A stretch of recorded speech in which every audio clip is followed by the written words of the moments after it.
Hi dear friends, welcome back to easy commerce concepts. എല്ലാ കൂട്ടുകാരും സുഖമായിട്ടിരിക്കുകയെന്ന് വിശ്വസിക്കുകയാണ്. ഞാൻ അജിസ, നിങ്ങളുടെ +2 എക്കണോമിക്സിൻ്റെ യൂട്യൂബിലെ ടീച്ചറാണ്. ഓക്കെ, സോ എല്ലാ കൂട്ടുകാർക്കും വേണ്ടിയിട്ട് ഈ ഒരു പെർട്ടിക്കുലർ വീഡിയോ നമ്മൾ അപ്ലോഡ് ചെയ്യുന്നത് നിങ്ങളുടെ മോഡൽ എക്സാമിനേഷൻ കഴിഞ്ഞിട്ടുണ്ടായിരുന്നല്ലോ എക്കണോമിക്സിൻ്റെ. അതിൽ 3 മാർക്കിൻ്റെ ചോദ്യങ്ങൾ അവിടെ ഉത്തരങ്ങളായിട്ടാണ്. ഓക്കെ, ഓൾറെഡി നമ്മൾ 8 മാർക്കും 5 മാർക്കും 1-2 മാർക്കിൻ്റെ ഒക്കെ ചെയ്തിട്ടുണ്ട്. ഇനി 3-4 ആയിരുന്നു ചെയ്യാൻ ബാക്കിയുണ്ടായിരുന്നത്. ഒത്തിരി വീഡിയോസ് അപ്ലോഡ് ചെയ്യാനുള്ളതുകൊണ്ടായിരുന്നു കേട്ടോ ഡിലേ ആയിപ്പോയത്, സോറി. സോ ഇത് 3 മാർക്കിൻ്റെയാണ്. ഇത് കഴിഞ്ഞ പാടനെ 4 മാർക്കിൻ്റെ അപ്ലോഡ് ചെയ്യാം. സോ ഇതിൽ മൊത്തം നിങ്ങൾക്ക് 4 ചോദ്യങ്ങളായിരുന്നു ആൻസർ ചെയ്യാൻ വേണ്ടിയിട്ടുണ്ടായിരുന്നു. 5 ചോദ്യങ്ങൾ തന്നിട്ടുണ്ട്. അതിൽ നിങ്ങൾക്ക് ഒന്ന് സ്കിപ്പ് ചെയ്യാം, ബുദ്ധിമുട്ടുള്ളത് സ്കിപ്പ് ചെയ്തിട്ട് എഴുതാം കേട്ടോ. അപ്പോൾ ഞാൻ എല്ലാത്തിൻ്റെ ഉത്തരം പറയുന്നുണ്ട്. അപ്പോൾ നല്ല രീതിയിൽ തന്നെ കാര്യങ്ങൾ മനസ്സിലാക്കുക. വീഡിയോ മുഴുവനായിട്ട് കാണാൻ വേണ്ടി ശ്രമിക്കുക. വീഡിയോ നിങ്ങൾക്ക് ഇഷ്ടപ്പെട്ടു, ഉപകാരപ്രദമായിട്ട് ഫീൽ ചെയ്തിട്ടുണ്ടെങ്കിൽ തീർച്ചയായും ലൈക്ക് ചെയ്ത് സപ്പോർട്ട് ചെയ്യാം. നമ്മുടെ ചാനൽ ഇതുവരെയും സബ്സ്ക്രൈബ് ചെയ്യാത്തവരുണ്ടെങ്കിൽ സബ്സ്ക്രൈബ് ചെയ്ത് സപ്പോർട്ട് ചെയ്യുക. പുതിയ ചാനലാണ്, ഞാൻ ആദ്യമായിട്ട് യൂട്യൂബിൽ സ്റ്റാർട്ട് ചെയ്തിട്ടുള്ളൊരു ചാനലാണ്. അപ്പോൾ നിങ്ങളുടെ സപ്പോർട്ട് ഉണ്ടെങ്കിൽ മാത്രമേ മുന്നോട്ട് പോകാൻ പറ്റുള്ളൂ. സോ എല്ലാവർക്കും all the very best. So നമുക്കിനി 3 മാർക്കിൻ്റെ ചോദ്യങ്ങളിലേക്ക് കടക്കാം. 3 മാർക്കിന് നിങ്ങൾ 4 ചോദ്യങ്ങളാണ് അറ്റൻഡ് ചെയ്യേണ്ടത്. അതിൽ 16 മുതൽ 20 വരെയുള്ള ചോദ്യങ്ങളിൽ ഒന്ന് നിങ്ങൾക്ക് സ്കിപ്പ് ചെയ്യാം. 4 ചോദ്യങ്ങളാണ് നിങ്ങൾ അറ്റൻഡ് ചെയ്യേണ്ടത്. ഓക്കെ, ആദ്യത്തെ ചോദ്യം, list any 3 properties of indifference curve. ഇൻഡിഫറൻസ് കർവിൻ്റെ 3 പ്രോപ്പർട്ടീസ് എഴുതാൻ വേണ്ടിയിട്ടാണ് പറഞ്ഞിട്ടുള്ളത്. ഓക്കെ, റെഡി അല്ലേ? അപ്പോൾ ഇൻഡിഫറൻസ് കർവിൻ്റെ പ്രോപ്പർട്ടീസ് എന്ന് പറയുമ്പോൾ, indifference curve slopes downward from left to right. ലെഫ്റ്റിൽ നിന്ന് റൈറ്റിലേക്ക് ഡൗൺവേർഡ് ആയിട്ട് സ്ലോപ്പ് ചെയ്യുന്നതാണ് ഇൻഡിഫറൻസ് കർവ്. പിന്നെ ഇൻഡിഫറൻസ് കർവ് എന്ന് പറയുന്നത് that is convex to origin. ഒറിജിനിന് കോൺവെക്സ് ആയിട്ടാണ് ഇൻഡിഫറൻസ് കർവ് ഉണ്ടാവുക. അതുപോലെ indifference curve never intersect each other. Indifference curves ഒരിക്കലും കൂട്ടിമുട്ടാറില്ല. And higher indifference curves shows higher level of satisfaction. Indifference curve മുകളിലേക്ക് പോകുന്നതിനനുസരിച്ച് ഇൻഡിഫറൻസ് കർവിലൂടെ നമുക്ക് ആ ഒരു ബണ്ടിലുള്ള കമോഡിറ്റീസ് യൂസ് ചെയ്യുമ്പോൾ സാറ്റിസ്ഫാക്ഷൻ ലെവൽ കൂടുകയാണ് ചെയ്യുക. And the slope of indifference curve is negative. Indifference കർവിൻ്റെ സ്ലോപ്പ് നെഗറ്റീവ് ആണ്. Indifference curves are not necessarily parallel to each other. എപ്പോഴും പാരലൽ ആയിക്കൊള്ളണമെന്ന് നിർബന്ധമില്ല. സോ ഇത്രയുമാണ് നമുക്ക് ഇൻഡിഫറൻസ് കർവിൻ്റെ മൊത്തം പ്രോപ്പർട്ടീസ് പറയാം. അതിൽ നിങ്ങൾ ഏതെങ്കിലും ഒരു 3 എണ്ണം എഴുതിയാൽ മതിയാവും കേട്ടോ. ക്ലിയർ അല്ലേ? അടുത്ത 3 മാർക്കിൻ്റെ ചോദ്യം എന്ന് പറയുന്നത് 17ാമത്തെ ചോദ്യമാണ്. Explain the 3 laws of returns to scale. Okay, returns to സ്കെയിലിൻ്റെ 3 ലോസ് എഴുതാനാണ് പറഞ്ഞിട്ടുള്ളത്. സോ നമുക്ക് നോക്കാം. റിട്ടേൺസ് ടു സ്കെയിൽ എന്ന് പറയുമ്പോൾ എന്താണ്? All factor input become variable in the long run and thereby no distinction can be made between fixed inputs and variable inputs. Long റണ്ണിൽ എല്ലാ ഇൻപുട്സും വേരിയബിൾ ആണ്. അങ്ങനെ ഫിക്സഡ് എന്നോ വേരിയബിൾ എന്നുള്ള ഡിഫറൻസിയേഷൻ ഒന്നും അതിൽ വരുന്നില്ല. So returns to scale is associated with the long run production function. Long run production ഫംഗ്ഷനുമായി ബന്ധപ്പെട്ടതാണ് എന്ത്? റിട്ടേൺസ് ടു സ്കെയിൽ എന്ന് പറയുന്നത്. Clear? Okay, so returns to scale refers to change in output when all inputs are variable and the proportion between inputs remain constant. Okay, so returns to scale എന്ന് ഉദ്ദേശിക്കുന്നത് ഔട്ട്പുട്ടിൽ ഉണ്ടാകുന്ന change ആണ്. ഇപ്പോൾ എല്ലാ ഇൻപുട്സും വേരിയബിൾ ആയിരിക്കുന്ന സിറ്റുവേഷനിൽ ഔട്ട്പുട്ടിൽ ഉണ്ടാകുന്ന ആ ഒരു ചേഞ്ചിനെ വിളിക്കുന്ന പേരാണ് എന്ത്? Returns to scale. സോ എല്ലാ യൂണിറ്റ്സും വേരി ചെയ്യുന്ന സമയത്ത് in the same proportion the output total product behaves in the different manner. Okay, എല്ലാ ഇൻപുട്സും വേരി ചെയ്യുന്ന സമയത്ത് അത് ഒരേ പ്രൊപ്പോർഷനിലാണ് കേട്ടോ ചേഞ്ച് ചെയ്യുന്നത്. ആ ഒരു സമയത്ത് ഔട്ട്പുട്ട് ഡിഫറെൻറ്റ് രീതിയിലാണ് ബിഹേവ് ചെയ്യുക. അതാണ് നമ്മൾ എന്ത് ചെയ്യുന്നത്? 3 കാറ്റഗറീസ് അല്ലെങ്കിൽ 3 ലോസ് ആയിട്ട് പറയുന്നത്. ക്ലിയർ അല്ലേ? അത് ഇൻക്രീസിങ് റിട്ടേൺസ് ടു സ്കെയിൽ ഉണ്ട്, കോൺസ്റ്റന്റ് റിട്ടേൺസ് ടു സ്കെയിൽ ഉണ്ട്, അതുപോലെ തന്നെ വേറൊരു റിട്ടേൺസ് ടു സ്കെയിൽ, അതാണ് decreasing returns to scale. Okay, പിന്നെ 3 ലോസ് വരുന്നത് നമ്മൾ നോക്കുന്നതാണ്. That is first phase, second phase, third phase എന്ന് പറയാറുണ്ട്. ലോ ഓഫ് വേരിയബിൾ പ്രൊപ്പോർഷൻ എന്ന് പറഞ്ഞിട്ട് നമ്മൾ കാണിക്കാറുണ്ട്. ഓക്കെ, ക്ലിയർ അല്ലേ? സോ ആ നോക്കുന്ന സമയത്ത് നമുക്ക് വേറൊരു കാര്യം കൂടി നോക്കാനുണ്ട്. എന്താണ് increasing returns to scale? When a proportionate change in all the inputs leads to more than a proportionate change in output, it is known as stage of increasing returns to scale.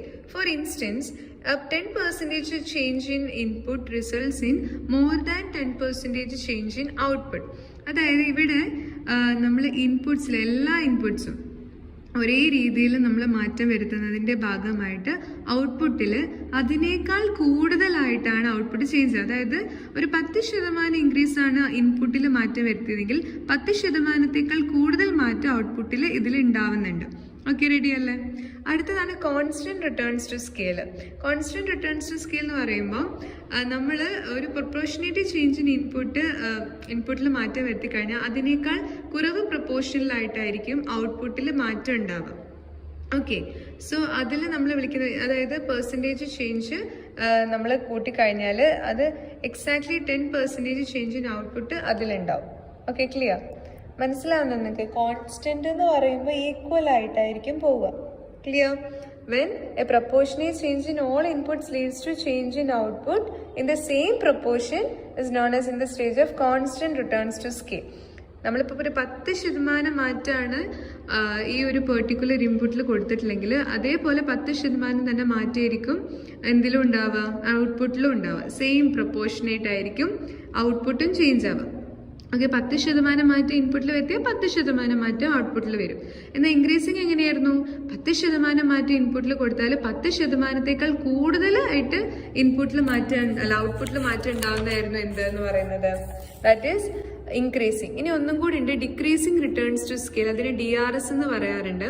പിന്നെ proportionate change in all inputs leads to less than proportionate change in output is known as the stage of decreasing returns to scale.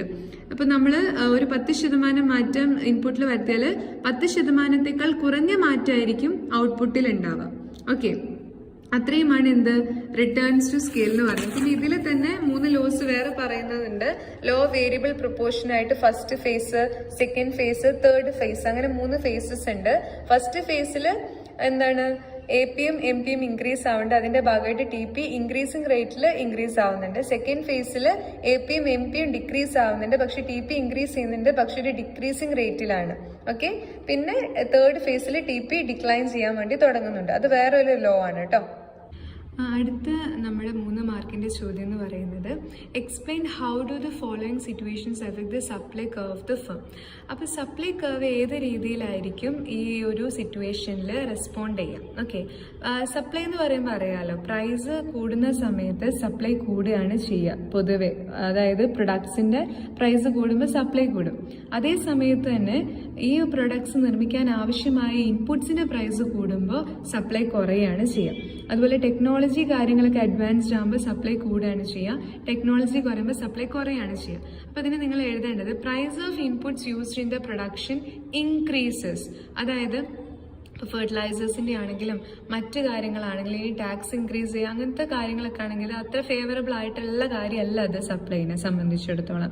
So price of inputs used in production process കൂടുമ്പോൾ പൊതുവേ സപ്ലൈയുടെ തോത് കുറയുകയാണ് ചെയ്യുക. So increasing supply curve ആണ് നിങ്ങൾ അവിടെ എഴുതേണ്ടത്. അത് നിങ്ങളൊരു ഡയഗ്രാം വരച്ചിട്ട് അതുപോലെ തന്നെ എഴുതുക. അതായത് സപ്ലൈ കർവ് ഇങ്ങനെ ഡിക്രീസ് ചെയ്യുന്നത്, സപ്ലൈ കർവ് അവിടെ എന്താ ചെയ്യുക, ഡിക്രീസ് ആവുകയാണ് ചെയ്യുക, കുറയുകയാണ് ചെയ്യുക. ഒരു എന്താ പറയുക, ഒരു നല്ലൊരു താഴ്ചയാണ് അതിനുണ്ടാവുക. അതിൻ്റെ വാല്യൂ ഒത്തിരി കുറയുകയാണ് ചെയ്യുക, സപ്ലൈയുടെ ഒരു തോത് കുറയുകയാണ് ചെയ്യുക. ഓക്കെ, റെഡി അല്ലേ? അടുത്തത് ടെക്നോളജി യൂസിങ് ഇൻ അഡ്വാൻസ്ഡ്. ഉപയോഗിക്കുന്ന ടെക്നോളജി എന്ന് പറയുന്നത് നല്ല രീതിയിൽ കൂടുന്നുണ്ട്. അപ്പോൾ അഡ്വാൻസ്ഡ് ആയിട്ടുള്ളത്, അപ്പോൾ സപ്ലൈ എന്താണ് ചെയ്യുക, കൂടുകയാണ് ചെയ്യുക. അത് എന്താണ്, ലെഫ്റ്റിലേക്ക് നല്ല രീതിയിലേക്ക് അപ്വേർഡ് ആയിട്ടാണ് ഇപ്പോൾ ഇൻക്രീസിങ് സപ്ലൈ കർവ് എന്നാണ് അവിടെ എഴുതേണ്ടത്. അടുത്തൊരു ചോദ്യം എന്ന് പറയുന്നത് ക്ലാസിഫിക്കേഷൻ ആണ്. How to classify the variables into stock and flow. അപ്പോൾ ഇവിടെ ബാങ്ക് ഡെപ്പോസിറ്റ് എന്ന് പറയുന്നത് സ്റ്റോക്കാണ്. അതുപോലെ പോപ്പുലേഷൻ ഓഫ് എ കൺട്രി എന്ന് പറയുന്നത് സ്റ്റോക്കാണ്. ക്യാപിറ്റൽ ഇൻവെസ്റ്റ്മെൻറ്റ് സ്റ്റോക്കാണ്. അതുപോലെ capital stock, investment stock. Investment വരുന്നത് ഫ്ലോ. അതായത് ബാങ്ക് ഡെപ്പോസിറ്റും പോപ്പുലേഷൻ ഓഫ് എ കൺട്രിയും ക്യാപിറ്റലും stock. Investment, birth rate, national income, flow. ഈ രീതിയിലാണ് നിങ്ങൾ അതിൻ്റെ ആൻസർ എഴുതേണ്ടത്. ഓക്കെ, റെഡി അല്ലേ? ഓക്കെ, സോ ഈ രീതിയിലാണ് നിങ്ങൾ അതിൻ്റെ ഉത്തരം എഴുതേണ്ടത്. സ്റ്റോക്ക്, ഫ്ലോ എന്നുണ്ട് 2 രീതിയിലായിരിക്കും. അതിൻ്റെ ഹാൻഡ് റൈറ്റിംഗ് നോക്കണ്ട കേട്ടോ. സ്പീഡിൽ എഴുതിയപ്പോൾ ഇങ്ങനെ, ശരിക്കും എഴുതുമ്പോൾ നല്ല ഭംഗിയാണ് ഹാൻഡ് റൈറ്റിംഗ്. ഓക്കെ, ചുമ്മാ പറഞ്ഞാണ്. സോ ഈ ഒരു സ്റ്റോക്ക്, ഫ്ലോ എന്ന് പറഞ്ഞിട്ട് നമ്മളിങ്ങനെ മാറ്റുന്ന സമയത്ത് bank deposit, population of A country, capital, ഇത്രയും കാര്യങ്ങൾ സ്റ്റോക്കിലാണ് വരിക. പിന്നെ ഫ്ലോയിൽ വരുന്നത് investment, birth rate, national income. Okay, ഇത്രയും കാര്യങ്ങളാണ് അതിൽ വരുന്നത്. പിന്നെ നമ്മൾ അടുത്ത ചോദ്യം എന്ന് പറയുന്നത് write the 3 ways in which open economy can establish economic linkages with the other countries. അതായത് ഒരു ഓപ്പൺ എക്കോണമിക്ക് എങ്ങനെയാണ് അതർ കൺട്രീസുമായിട്ടുള്ള ലിങ്കേജ് വരുന്നത്. അത് ആക്ച്വലി ഒരു ഡിലീറ്റഡ് പോർഷനാണ്, എങ്കിലും നമുക്ക് അതിൻ്റെ ഉത്തരം ഒന്ന് നോക്കാം.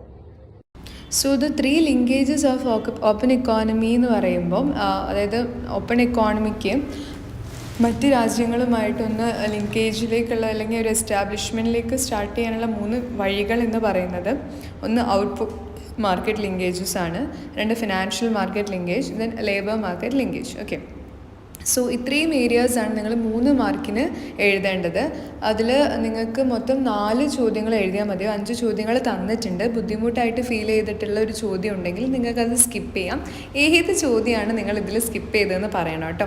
സോ ഇതിൽ നമ്മൾ മെയിനായിട്ട് ഇൻഡിഫറൻസ് കർവും അതിൻ്റെ പ്രോപ്പർട്ടീസും റിട്ടേൺസ് ടു സ്കെയിലിൻ്റെ ലൂസും അതുപോലെ സപ്ലൈ കർവിൻ്റെ ചേഞ്ച് എങ്ങനെയായിരിക്കും ഉണ്ടാവാമെന്നും സ്റ്റോക്കും ഫ്ലോൻ്റെ ഒരു ക്ലാസിഫിക്കേഷനൊക്കെ നമ്മൾ നോക്കി. സോ നല്ല രീതിയിൽ തന്നെ പഠിക്കുക കേട്ടോ. നിങ്ങൾക്ക് ഏതെങ്കിലും ഒരു ടോപ്പിക്കിൽ എന്തെങ്കിലും ഡൗട്ട്സ് കാര്യങ്ങളുണ്ടെങ്കിൽ അത് കമൻറ്റ് ചെയ്യാവുന്നതാണ്. പിന്നെ എക്കണോമിക്സ് മാത്രമല്ല, accountancy, business studies, statistics related ആയിട്ടുള്ള സബ്ജക്ട്സുകളും നമ്മൾ അപ്ലോഡ് ചെയ്യുന്നുണ്ട്. അതുകൂടാതെ തന്നെ ഡിഗ്രി സബ്ജക്ട്സുകളും അപ്ലോഡ് ചെയ്യുന്നുണ്ട്. അപ്പോൾ നിങ്ങളുടെ ഏതെങ്കിലും കസിൻസോ അല്ലെങ്കിൽ ഫ്രണ്ട്സോ ആരെങ്കിലും ഡിഗ്രി ക്ലാസ്സസ് പഠിക്കുന്നുണ്ടെങ്കിൽ അവർക്ക് എന്തെങ്കിലും തരത്തിലുള്ള നോട്ട്സോ അല്ലെങ്കിൽ ക്ലാസ്സസ് വേണമെങ്കിൽ അതും നിങ്ങൾക്ക് കമൻറ്റ് ചെയ്യാവുന്നതാണ്. അവർക്ക് നമ്മുടെ ചാനൽ പരിചയപ്പെടുത്തി കൊടുക്കാവുന്നതാണ്. സോ ഈ ഒരു ചാനൽ നിങ്ങൾക്ക് ഹെൽപ്ഫുള്ളാണ്, ഒത്തിരി കാര്യങ്ങൾ മനസ്സിലാവുന്നുണ്ടെന്ന് പേഴ്സണലി ഫീൽ ചെയ്യുകയാണെന്നുണ്ടെങ്കിൽ തീർച്ചയായും നമ്മുടെ ചാനൽ ഇതുവരെയും സബ്സ്ക്രൈബ് ചെയ്യാത്തവരുണ്ടെങ്കിൽ സബ്സ്ക്രൈബ് ചെയ്യാം. ഈ വീഡിയോസ് നിങ്ങൾക്ക് ഇഷ്ടപ്പെടുന്നുണ്ട്, മനസ്സിലാവുന്നുണ്ടെങ്കിൽ ലൈക്ക് ചെയ്ത് സപ്പോർട്ട് ചെയ്യാം. ചാനലിനെ കുറിച്ചും അതുപോലെ തന്നെ നിങ്ങൾക്ക് വീഡിയോസിനെ കുറിച്ചുള്ള കാര്യങ്ങൾ പേഴ്സണലി ഫീൽ ചെയ്തിട്ടുള്ള കാര്യങ്ങളൊക്കെ കമൻറ്റ് ആയിട്ട് എന്നെ അറിയിക്കാവുന്നതാണ്. സോ നിങ്ങൾക്ക് ഏത് തരത്തിലുള്ള ക്ലാസ്സുകളാണ് ഇനി വേണ്ടതെന്ന് വെച്ചാൽ അതിനനുസരിച്ച് നമുക്ക് ചെയ്യാം. So thank you so much for watching the video.